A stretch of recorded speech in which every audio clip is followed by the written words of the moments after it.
Assalamualaikum warahmatullahi wabarakatuh. Perkenalkan, nama saya Muhammad Irsyad Zamali dengan NIM 090118252926 dari kelas MI1A.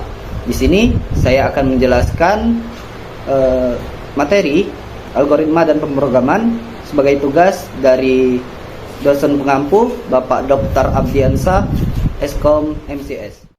Materi pertama ialah konsep dasar dari algoritma. Definisi dari algoritma sendiri ialah algoritma merupakan urutan langkah-langkah sistematis dan logis yang dirancang untuk menyelesaikan suatu masalah atau mencapai tujuan tertentu. Relevansi dalam pemrograman yaitu algoritma berperan sebagai fondasi yang menentukan bagaimana data diproses untuk menghasilkan output yang diinginkan. Tanpa algoritma, program tidak memiliki arah atau logika yang jelas. Karakteristik algoritma yang efektif: yang pertama, terstruktur, yaitu langkah-langkah disusun secara berurutan dan logis, memastikan alur yang mudah diikuti. Yang kedua, finite atau terbatas. Algoritma harus berakhir setelah sejumlah langkah dieksekusi, menghindari infinite loop. Yang ketiga, memiliki input, yaitu dapat menerima data masukan yang akan diproses, dan juga menghasilkan output, harus memberikan hasil atau solusi berdasarkan input dan proses yang dilakukan. Terakhir, efisien dan efektif, menyelesaikan masalah dengan penggunaan sumber daya yang optimal dan dalam waktu yang wajar. Selanjutnya, representasi algoritma atau cara menyajikan algoritma. Yang pertama, menggunakan narasi, kedua pseudocode, yang ketiga flowchart atau diagram alur. Klasifikasi algoritma berdasarkan kompleksitas. Yang pertama atau yang paling bawah ada tingkat dasar, tingkat menengah, dan tingkat lanjut. Tingkat dasar ditujukan untuk pemula supaya memahami konsep dasar logika dan pemrograman. Tingkat menengah memfokuskan pada teknik optimasi agar program bekerja lebih cepat dan efisien.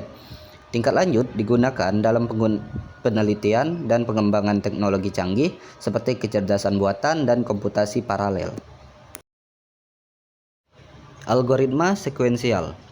Algoritma sekuensial menjalankan instruksi secara linear tanpa percabangan atau pengulangan. Setiap langkah dieksekusi sekali dan secara berurutan. Algoritma sekuensial cocok untuk proses yang sederhana dan tidak membutuhkan pengambilan keputusan atau pengulangan. Eksekusi yang linear memudahkan debugging karena urutan proses jelas. Algoritma percabangan. Percabangan memungkinkan program mengambil keputusan berdasarkan evaluasi kondisi. Struktur ini membuat program lebih dinamis dan responsif terhadap variasi input.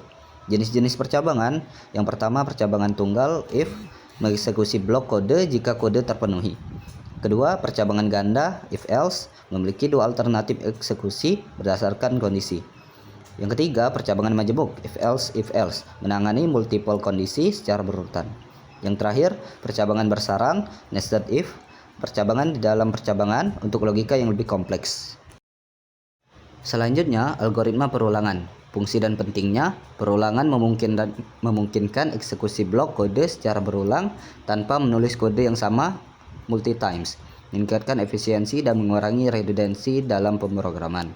Jenis perulangan ada for, digunakan ketika jumlah literasi diketahui sebelumnya; while, literasi berlanjut selama kondisi bernilai true; do while, menjamin minimal satu kali eksekusi pengecekan kondisi di akhir. Adapun tahapan perancangan algoritma yaitu: pertama, pemahaman masalah, mengidentifikasi input, proses, dan output yang diharapkan, menetapkan batasan dan spesifikasi masalah. Yang kedua, analisis masalah, yaitu melakukan dekomposisi masalah menjadi sub-masalah yang lebih kecil, menentukan logika dan aturan pemrosesan data. Yang ketiga, perancangan algoritma, yaitu menerjemahkan hasil analisis ke dalam pseudocode atau flowchart. Yang keempat, implementasi, mengkonversi algoritma ke dalam bahasa pemrograman tertentu. Yang kelima, pengajuan evaluasi, memverifikasi kebenaran logika dan menangani kemungkinan error. Yang keenam, dokumentasi. Selanjutnya, paradigma pemrograman. Evolusi bahasa pemrograman dari bahasa mesin, assembly, bahasa tingkat tinggi. Perkembangan dari pemrograman prosedural ke pemrograman berorientasi objek. Perbandingan paradigmanya ada dua. Yang pertama, imperatif, fokus pada how, yaitu langkah-langkah eksekusi. Contoh bahasa C, Pascal, dan Java. Yang kedua, deklaratif, yaitu fokus pada what, atau hasil yang diinginkan. Contohnya SQL, HTML, dan functional programming.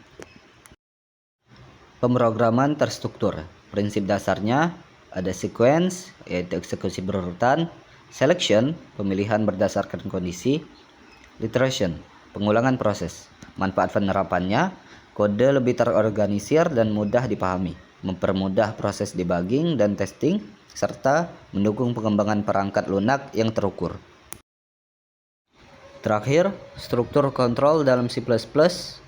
Kategori struktur kontrolnya ada sequential, yaitu eksekusi perintah secara berurutan, selection, percabangan dengan if, switch case, iteration, perulangan dengan for, while, dan do while, dan jump, perintah break, continue, return untuk mengontrol alur eksekusi. Kesimpulan yang bisa kita ambil yaitu penguasaan konsep algoritma dan struktur pemrograman merupakan fondasi esensial dalam bidang informatika.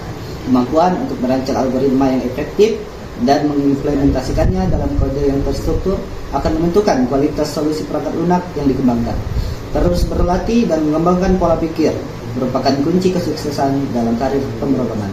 Sekian materi yang dapat saya sampaikan. Wassalamualaikum warahmatullahi wabarakatuh.